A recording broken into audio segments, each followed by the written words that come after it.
Wolves. In Western culture, they are often used to symbolize danger and deceitfulness, as well as cruelty and viciousness. Meanwhile, in recent years, China's diplomacy has become more assertive, and this caught many around the world off guard.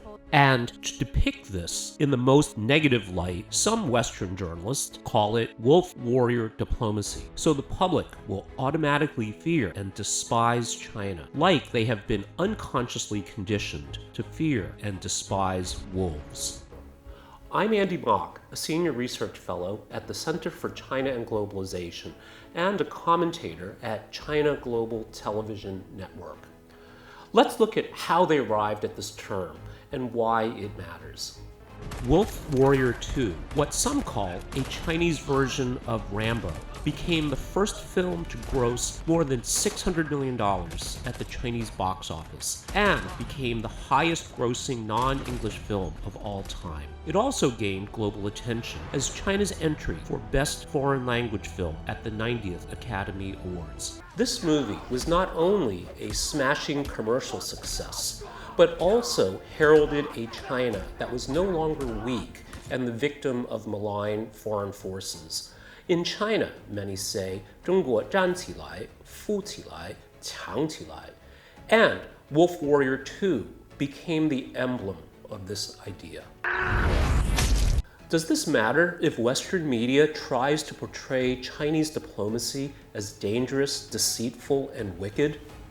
But as Confucius sagely observed thousands of years ago, calling things by their proper name is the beginning of wisdom. And if you care about geopolitics, nothing can be more valuable than getting wise about this important new development. President Xi Jinping has called for the rejuvenation of the Chinese nation, and he has also called for China to strengthen its discourse power. In fact, these are closely related and may even make crucial contributions to the health and prosperity of the entire world. Let's find out why and the role that this so-called wolf warrior diplomacy is playing. First, let's take a look at this term discourse power, or 话语权 in Chinese. This literally means the right to speak, or the right to be heard and taken seriously in a way commensurate with one's economic size and other objective measures. And while who has 话语权, or discourse power, should simply depend on whose ideology and approach delivers the best results. But the current reality is a bit more complex. Since the end of the Second World War, the United States, as the only major country lucky enough not to have been an actual battleground, became a military and economic superpower and a cultural one. It was able to assert an almost unassailable right to speak on the global stage. Since then, the U.S. has used its discourse power to demonize, discredit, and delegitimize other ideologies, whether or not they were in fact more effective. And where this was not sufficient, it could also unleash its economic and military power to ruthlessly and brutally eliminate any perceived challenges to its dominance. And so, it is in this harsh and forbidding environment that China has sought to increase its right to speak and to be heard and taken seriously. China's quest for discourse power is also urgent, as some American politicians push the China threat theory that may be a prelude for a military attack against China, just like against Iraq. The story begins in 2008. While China has always believed in its approach, the great financial crisis erased any doubts China's leaders had about the advantages of the American-led system. You were my teacher, Wang Qishan told Hank Paulson in June 2008. Look at your system, Hank. We aren't sure we should be learning from you anymore. China needs to do three things to strengthen its discourse power. First, be more aggressive in setting the agenda. Second, shatter existing negative stereotypes. And finally, develop a more sophisticated understanding of foreign audiences. But this would be largely impossible as long as editors at Western media outlets, such as the New York Times, CNN, and others, could decide what was published, and more importantly, how these stories would be framed.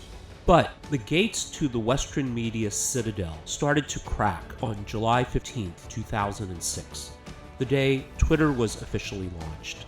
Journalists around the world quickly discovered that Twitter's real-time functionality was a de facto emergency communication system for breaking news. And of course, political leaders around the world discovered the power of Twitter too, with Donald Trump, who joined Twitter in 2009, one of the most notable and successful examples. For these reasons, journalists must be on Twitter, and political leaders too. Twitter, then, also could play a similar role in China's quest for discourse power. Zhao Lijian, a Chinese diplomat, joined Twitter in 2009 and became one of the first Chinese officials to do so. Since then, he has created a splash, with a major Western media outlet writing in 2019. The most interesting diplomat in the world these days may well be Zhao Lijian, the combative, bombastic, frankly Trumpy voice of the People's Republic of China on Twitter. Zhao is now Deputy Director General of the Foreign Ministry's Information Department, where he has also become the face of China's so-called wolf warrior diplomacy, with an ever-increasing number of his colleagues on Twitter telling China's story to the world. And so, we can see that the 2008 financial crisis validated China's assessment of the strength of its own system, while Twitter provided a way for it to circumvent Western media gatekeepers determined to block narratives that would undermine Western hegemony. Moreover, without the combative approach pioneered by Zhao, China's message would not capture the attention of journalists and opinion makers around the world and force them to revisit their outdated stereotypes and prejudices. But why is it so important for the world to better understand China's system? To understand why, we need to step back and look at the history of mankind, which can be understood as the journey from backwardness to modernity. In the modern era, we have witnessed the failure of the Soviet Union and the ideology and the system it embodied. There is a growing mountain of evidence to suggest that the American way also is failing. China's way, socialism with Chinese characteristics, is the third way. From China's role in mitigating the global financial crisis, which was a direct result of the flawed American system, to the COVID-19 pandemic, we have seen the resilience and effectiveness of China's ideology and system. With billions around the world still on the journey to modernity, finding an effective path is crucial, as is avoiding the wrong ones. As a Chinese saying goes, listen to both sides and you will be enlightened.